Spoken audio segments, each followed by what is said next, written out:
University. That provides you with, like I said, it's over 60 classes. A lot of them are instructor-led, live, online. You can take them, at certain times. You just join the class at that specific time.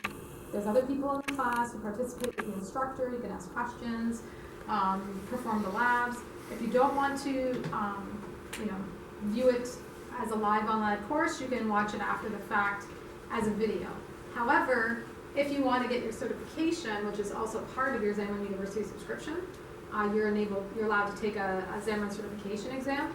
You have to complete, I think it's like 17 courses, and they have to be completed as part of the live online instructor-led courses to prove your participation. Then you take a 3-hour test, and if you get 80% or higher, then you're certified. I just renewed my certification back in October. So this is my second year I'm certified as a Xamarin mobile developer. It's 3 hours, 150 questions. You don't have a lot of time to answer the questions, so you really have to know your stuff. There's also guest lectures and lightning lectures, which are other videos that you can watch, which are really interesting, that touch on topics that they don't have courses for. So like Brian Lagunas, if anyone's familiar with him, he went on to talk about using Prism in Xamarin Forms projects, because now there is that support for Prism and Xamarin. And if you decide to renew after your first year, you get a reduced renewal rate. How much is the reduction? How much is the renewal reduction? Yeah, because I know Xamarin can be compressing depending on the tools that you're getting. I don't know specifically. I think it might be 20 or 30%. It could be a good chunk. I mean, you'd have to talk to them. I'm not specifically certain, but I think it could be that amount. Yeah, and your university subscription also comes with 25 hours of test cloud hours. So you also get that as well. And 8 office hour sessions with instructors. So if there's a particular problem that you can't figure out, and you can book a one-on-one with an instructor and have like half an hour to an hour or whatever and talk to them about it. I think it's 8 half-an-hour sessions you get. And yeah, so you get that focused help, right? I've used it a couple times. It really came in handy. So there we go. So every Xamarin platform subscription includes, so yeah, you can use Xamarin Insights for free, you just don't get the integrations. And it's more limited. You only have like 30-day data retention, right? You get 60 test cloud device minutes per month, complete access to using UI tests without burning your test cloud hours, because as long as you run it on a local simulator device, you're not burning test cloud time. So, and there's a 30-day trial to use Xamarin University. So if you want to know more of what it's about, sign up for the trial, attend some of the live instructor classes, and then you get a feel for what it offers.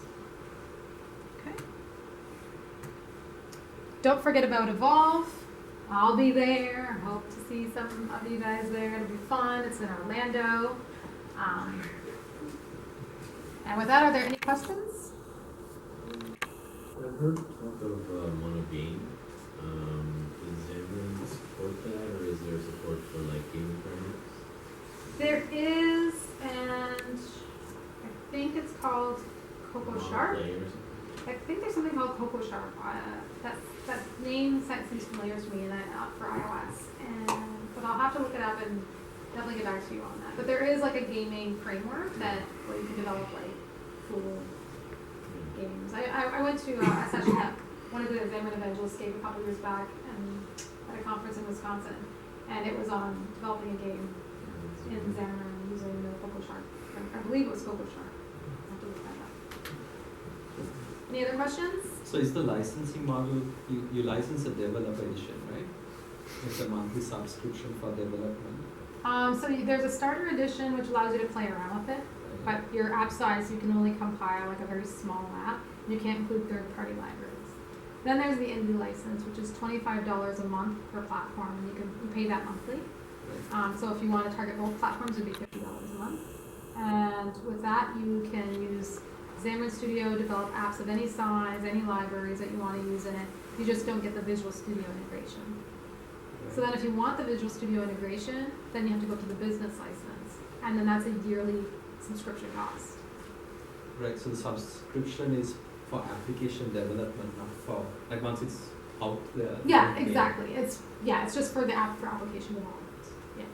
Once you've once you've completed your app and you've published it, and if you don't anticipate doing any other work with it, you don't have to renew your subscription. Right. I believe the license is perpetual, so whatever you purchase the license at, I think as long as it's the yearly one, I believe, then, so say you get a business license for a year, and then after that you don't renew, the version that you're at when it expires, you're still good at that version. You just can't upgrade. Okay. So you can still do development, you just can't upgrade to the latest and greatest. And I'll tell you, Xamarin, they send out updates every few weeks. They have different channels where they have the fast streams, like the alpha, beta, and then stable releases. When I'm at a client site, I'm always on stable release, but on my personal machine, like my personal VM, I'm on alpha because I want whatever's coming out as fast as it's coming out so I can take a look at it. And those come out every few weeks pretty regularly. Then they happen when their stable releases come out, it's maybe every couple months. Yeah, they're pretty fast. They're constantly developing and growing it. All right, so if there's no more questions, we will do the draws.